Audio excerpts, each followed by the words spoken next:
Hello, everyone, and welcome back to another episode of the sad story of Emmeline Burns.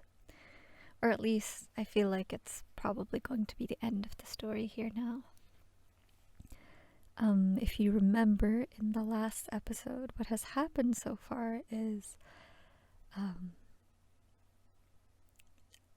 Emily, this girl here, was telling Toma Andrews, the girl on the left. Oh yeah, Emily's the girl on the right, was telling Toma Andrews, the girl on the left, a story about a girl named Emmeline Burns who lived in the 1800s, early half of the 1800s. And Emmeline Burns' father, Philip Burns, due to the economy bursting, he had lost a lot of money and had become extremely depressed. And what he did in the last episode is to go and strangle his daughter Emmeline, to death.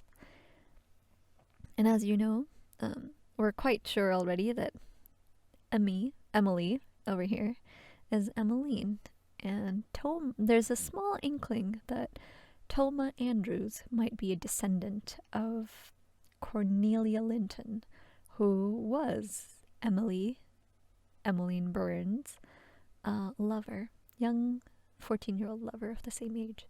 Yeah. But let us get back on with the story now. After that, Philip Burns killed himself. He set the house ablaze, then slit his throat with a knife. Torching the house may seem like something of a waste, but if he had not, he would not have been buried with his wife and child. He had to make it look like an accident. Of course, Emmeline was not there to witness that, but she found out in due time. And that is the end of the sad story of Emmeline Burns. Toma now. I open and close my mouth, but no sound comes out. I don't know what to say. I had already suspected it, vague speculations about her being an internet celebrity aside, but I have no doubts left in my mind after hearing Emily's story. This girl is no Emily. I knew she was no Emily from the moment she introduced herself. Emmeline holds one hand to her throat, rubbing it gently, as though nursing a cold. I don't think I noticed, but if you see on her throat, like above her collar, there's a purple mark on the right, towards the right edge.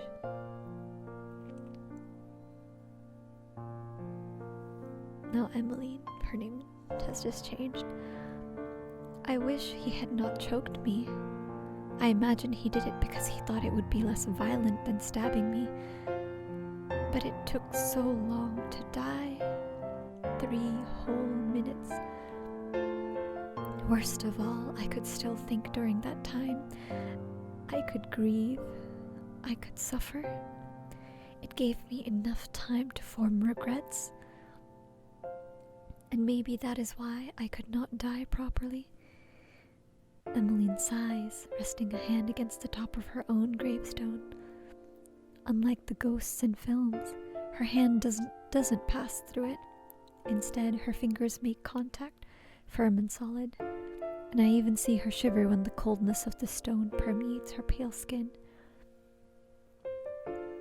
Maybe grandmother Patience was right. Father does not have the willpower required to see things through until the end. Not even murder. I suppose I should congratulate him for trying, though. He really did try. It hurt horribly. I opened my mouth once more, but I don't know what to say. How can I reply to that? What must it have felt like being betrayed so deeply by your own dad? I don't know because I don't have one of my own. Of course, this isn't true in the strictest sense of the word. I am not a product of divine conception.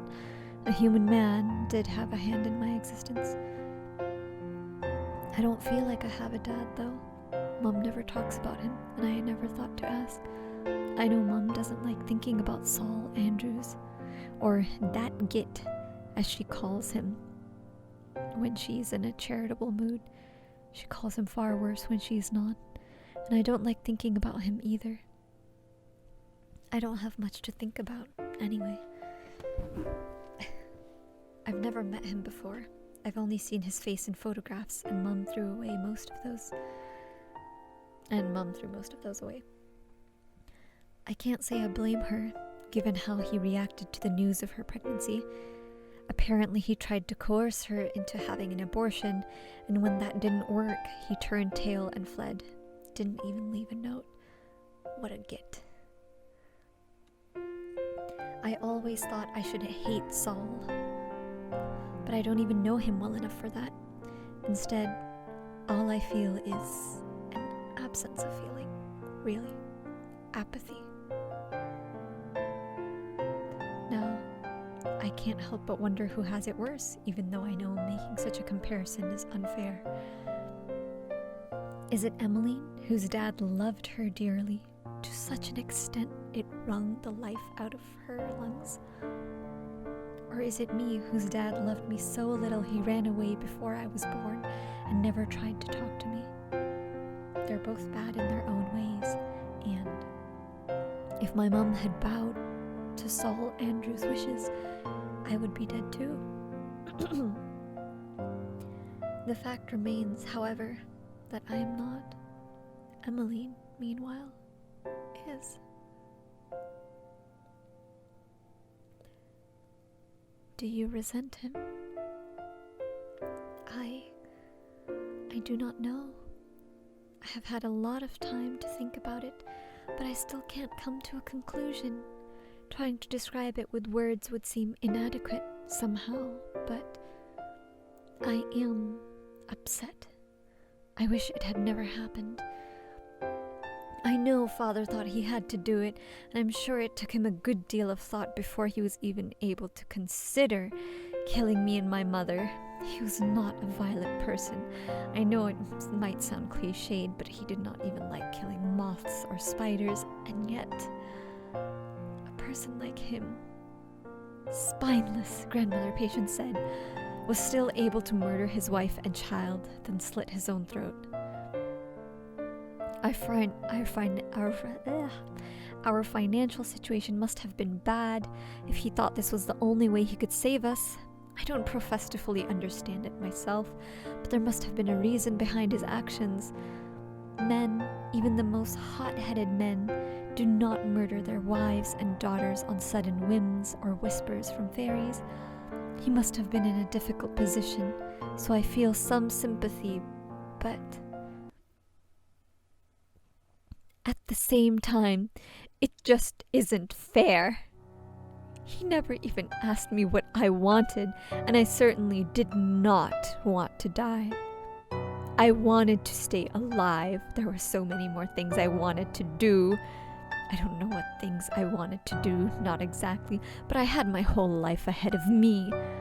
That came out kind of weird. Ahead of me. I thought I could think about it later. I thought I would have enough time, but I was naive.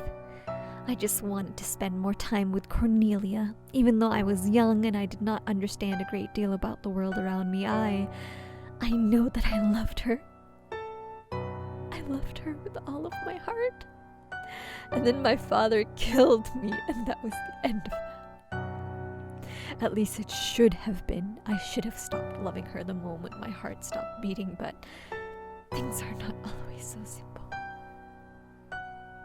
And do you know what happened to Cornelia?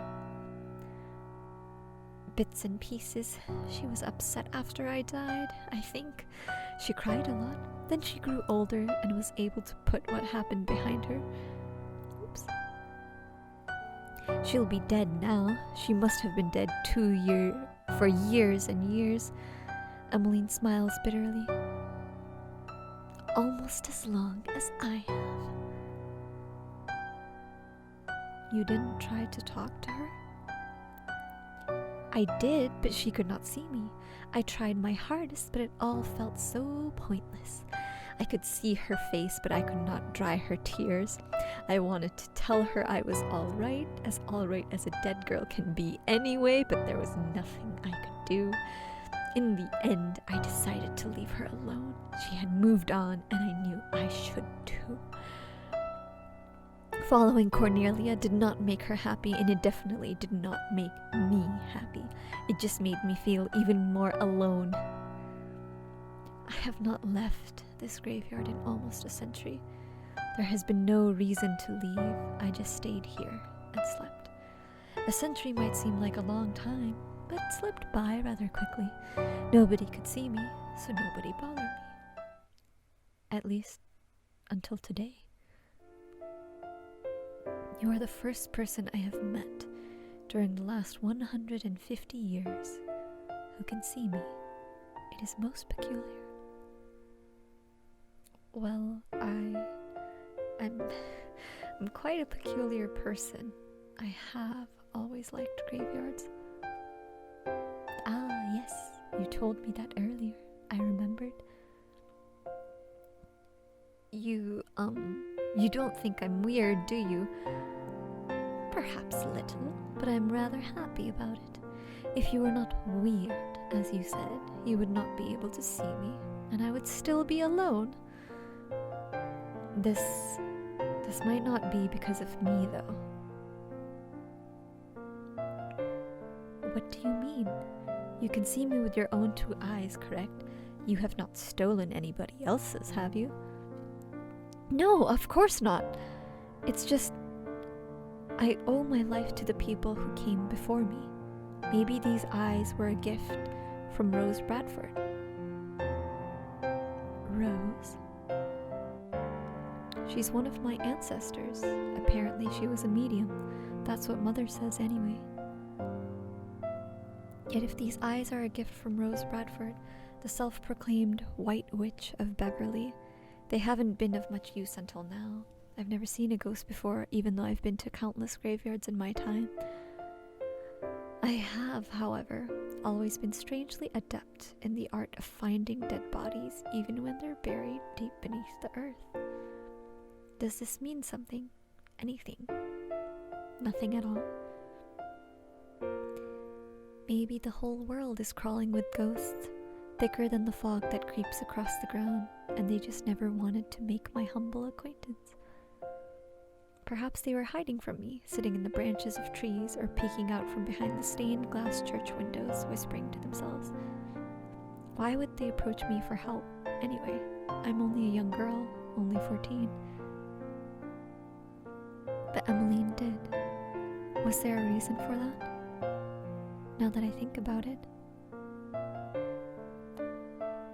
The her you said I resembled. Oh, yes, well, you really do look like Cornelia. It took me quite by surprise. For a few moments I thought you might really be her, but that was wrong, of course. You are not Cornelia. You are your own person, Verity. No, my name isn't Verity. We both know that. And I don't know if I am my own person either. How could I be, given my name? Toma, a diminutive from Thomas, picked because my real name was stolen 2 weeks before I was born. And Andrews, a last name given to me by my dad, not as a gift, but as an afterthought, like a balled up pair of socks for Christmas. My name was defined by men I'd never met before. A dead grandfather, an absent father. It doesn't belong to me. Nothing belongs to me. At the moment, I'm nothing more than a composite of old names and long-lost ancestors, Bradfords and Bowers and Kendalls and Lintons and... Wait a minute. Linton? I knew it.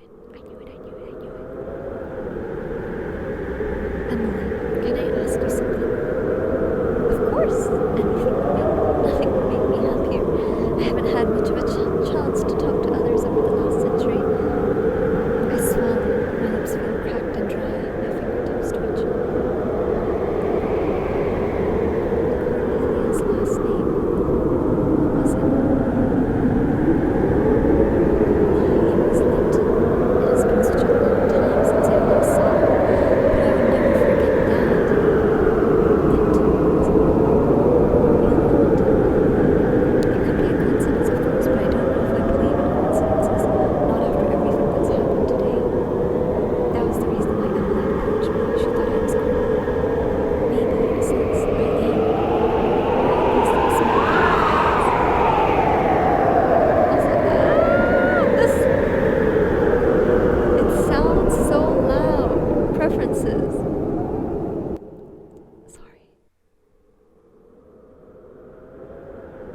Okay.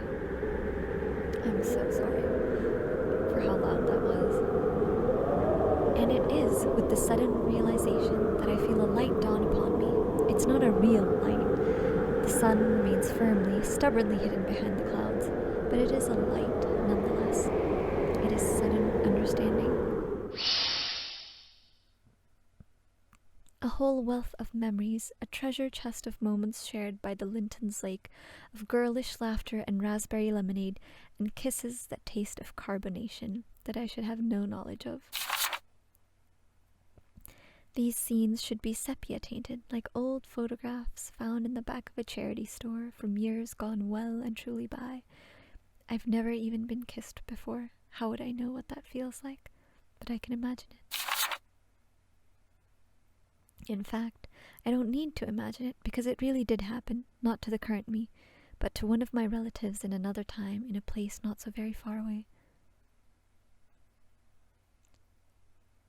Emmeline now asked. Cornelia?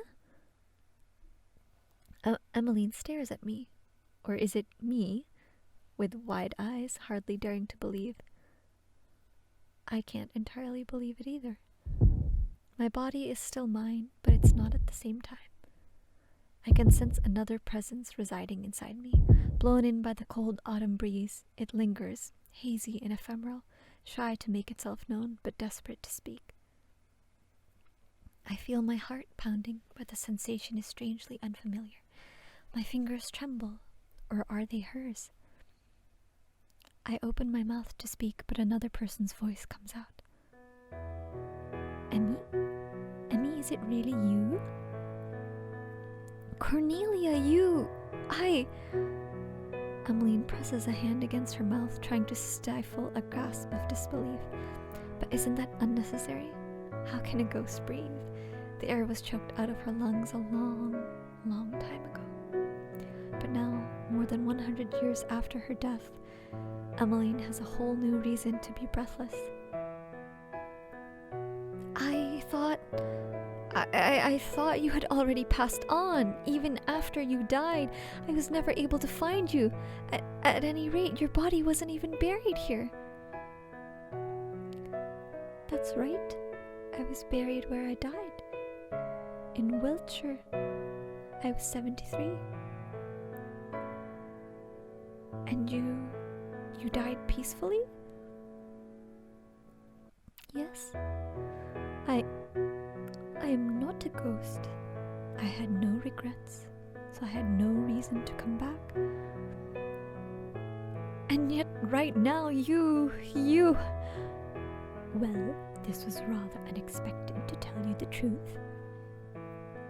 I had been resting peacefully, minding my own business when, all of a sudden, I found myself here, inside this body. It must have been years since I looked so young. I must apologize to the young girl whose body I've stolen. It is awfully rude, and it wasn't intentional. Don't worry about it, Cornelia. I'm sure Verity won't mind. Verity? That's strange. I didn't think that was her name. At any rate, I must thank Miss Verity for her kindness. Sharing one's identity with somebody else is quite a gesture. It might be to other people, but it isn't to me. I already know what it feels like to share my identity with somebody else. I've been living my whole life in Amelia Miller's shadow. Compared to that, a little light possession is nothing. This outfit is hardly appropriate, though. Cornelia flushes, tugging at the hem of my school skirt. There is rather too much leg on display. And what about the wind? I'm surprised the girls of today don't all catch their deaths of cold. You sound like a crotchety old lady, Cornelia. I am an old lady, and you are too. So stop trying to act cute. Emmeline giggles, peering up at Cornelia with that familiar, mischievous grin. It's the same grin she wore 150 years past during the lazy summer days by the lake, when she would press kisses against Cornelia's lips and recite snatches of misremembered poetry to her. But you still blush like a fair maiden, Cornelia. You didn't change at all. Neither did you, Emmy, though I hoped that you might. That attitude of yours was always so unseemly. Mother agreed. Beatrice Beatrice Linton wouldn't know what fun was if it smacked her across the face. My mother was a very commendable person. She might have been a little strict, but she was not without her good points. She was awfully upset when she heard what happened to you, Emmy.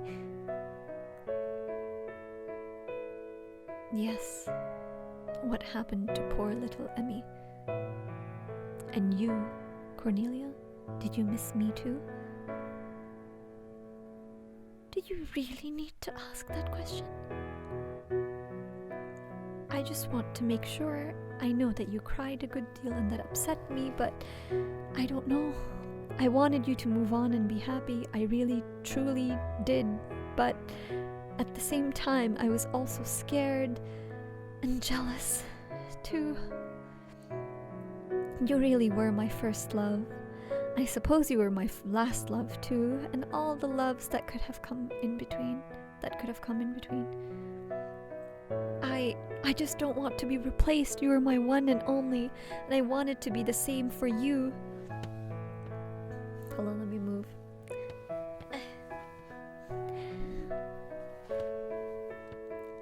I know you lived a lot longer than I did, and I know I'm being selfish, but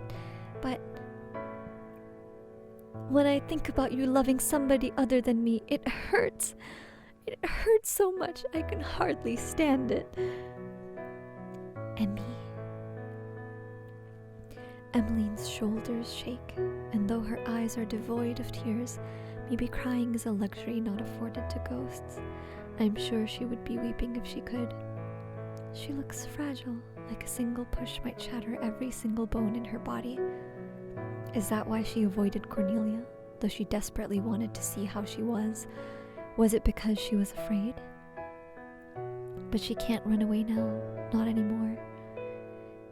Cornelia takes a few steps forward, slow and stumbling in her unfamiliar body. When she reaches Emmeline, she links their hands and squeezes gently. Emmeline giggles, wiping stray tears that never even had a chance to fall from the corners of her eyes. Well, this is certainly new. You would never have been so bold in the past, Nellie. Perhaps not, but I have grown up. I lived a long life. 73 years, was it? A nod. 73 years. It is an awfully long time to remain obsessed with a skinny young girl who snuck kisses from you in the summer, is it not?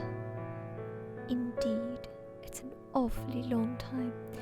And yet, despite that, I was never able to forget you.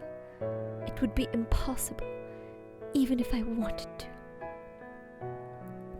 Cornelia? Cornelia bows her head, perhaps in an attempt to hide her threatening blush, but it does no good. She always used to blush around Emmeline, and that hasn't changed.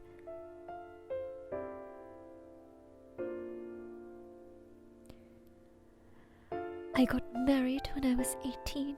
It was a match my mother arranged. She was always so officious, so organized, so practical. I wonder why your father did not ask her for advice during the stock market crash. She could have helped. I think he would have been too embarrassed. It was all grandmother Patience's fault. She was not a particularly nice woman, by all accounts. That really is sad. It could have been avoided so easily. That is what I think, too. Such thoughts do not do us much good now, though.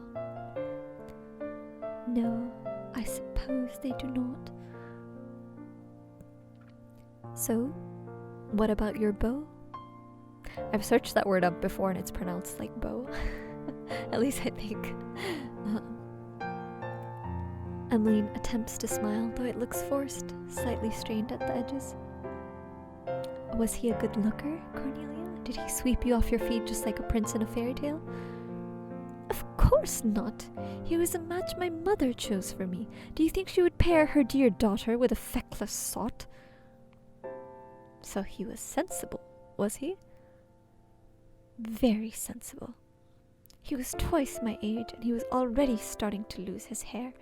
But he was rich and had land and could afford to look after me. To my mother, that was the most important thing. And not your happiness?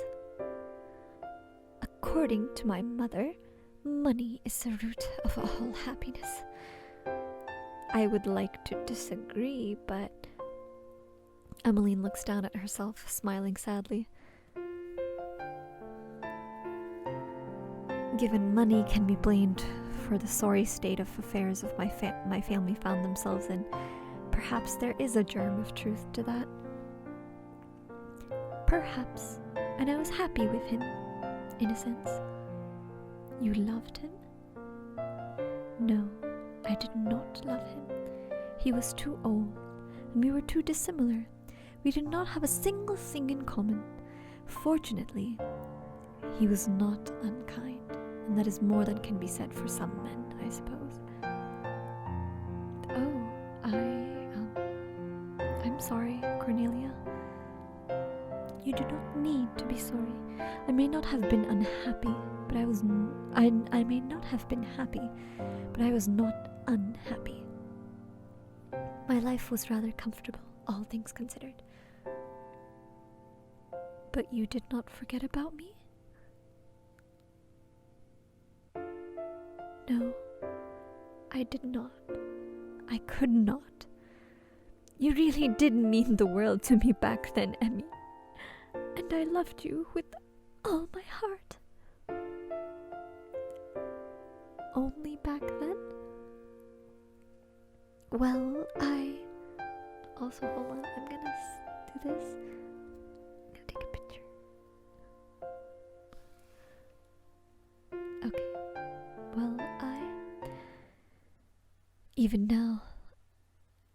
now, I still care for you. I never stopped caring. I just had to stop remembering.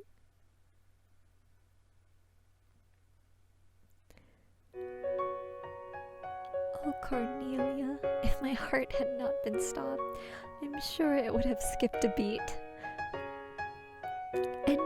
And my own heart is pounding rather uncomfortably, though it does not truly belong to me. I hope I'm not causing this young girl any undue strain. You always did worry too much, Nellie. You used to be so scared that your mother would find out about us. You still let me kiss you, though. Yes, I was scared, but I'm glad for the time we spent together.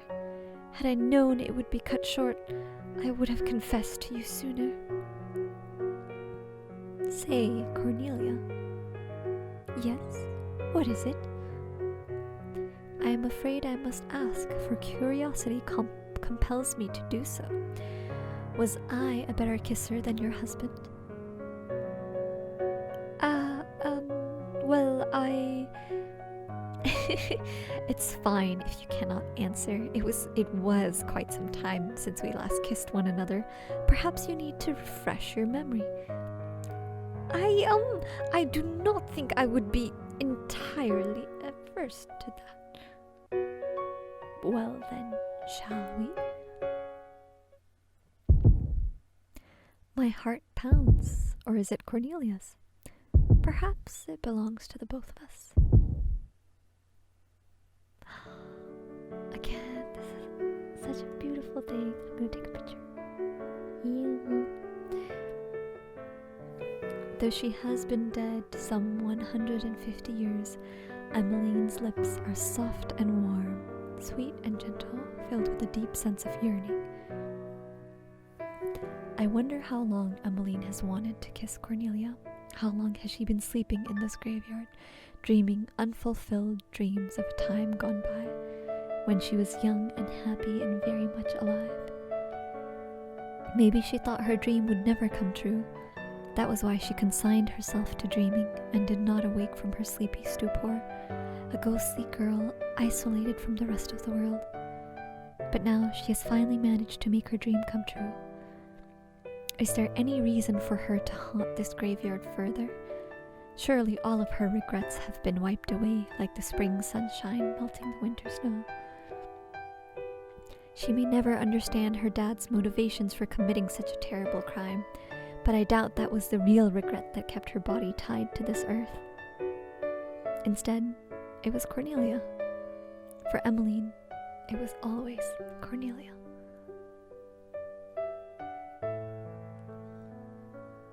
Emmy, you will come back with me this time, won't you? I have been lonely without you. What? I thought you would have been enjoying the peace and quiet. You always did say I was a nuisance.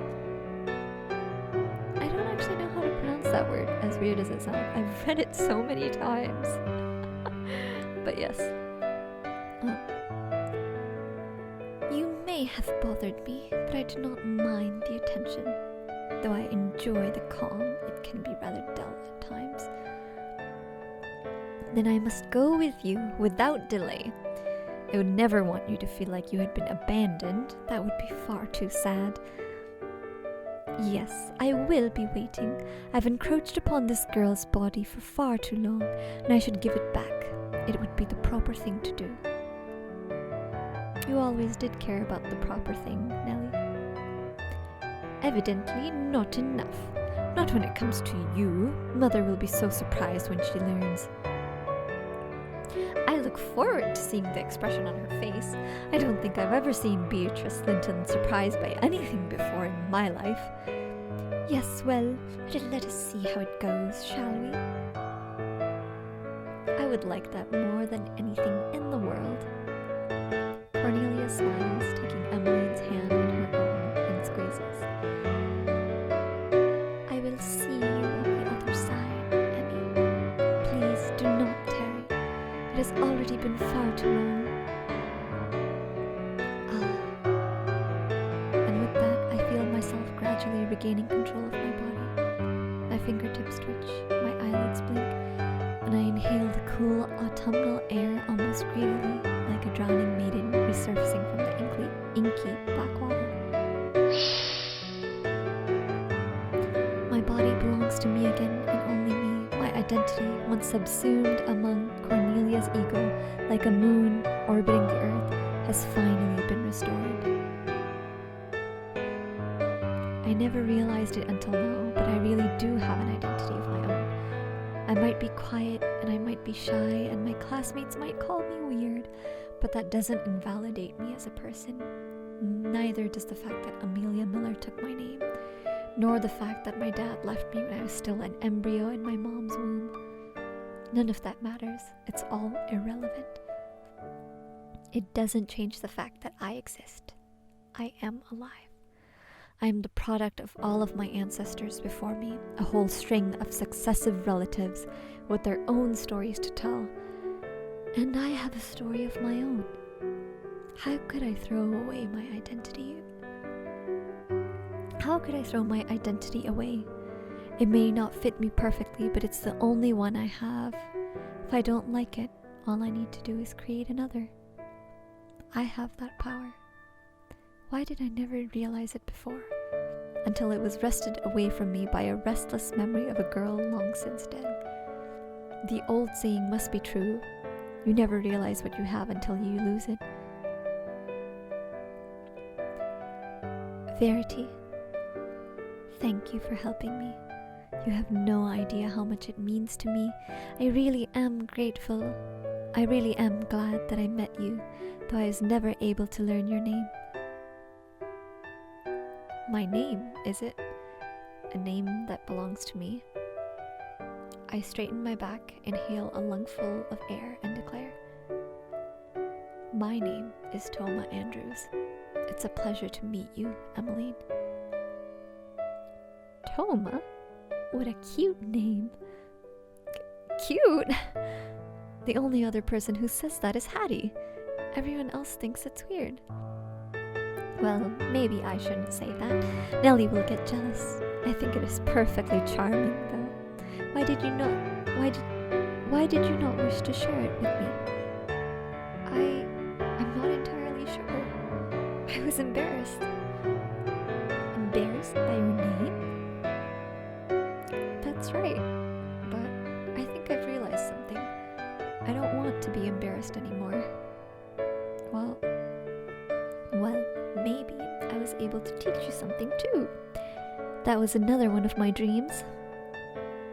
Your dreams? Yes, I did so love English literature, and I would have enjoyed being a tutor. That might have been somewhat difficult given the period I lived in, but it seems times are starting to change. Emmeline looks down at my school skirt, and I feel myself flushing. Why is my skirt such a point of public interest? It isn't that short, is it?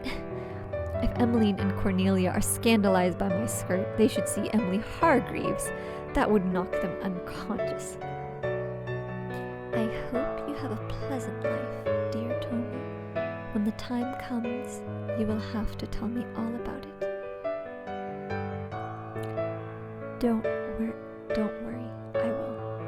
I'll go on all kinds of adventures, and I'll get some stories, real stories, to share with you. I can't wait. It seems like the next century is going to be very interesting indeed. And with a cheerful giggle, Emmeline's body begins to disappear from this world. They did the paper transition again on her. I watch as she fades away until she becomes nothing more than a memory. I pinch my arm. It hurts. I guess this wasn't a dream after all. I really did meet a ghost called Emmeline Burns, and I really did meet my long-lost ancestor, Cornelia Linton.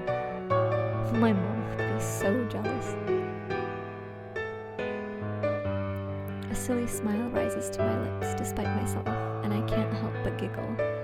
I don't know if my body has ever felt this light. I need to keep going forwards no matter what happens. I should try to be more like Emmeline, who didn't give up on her dreams even after she died.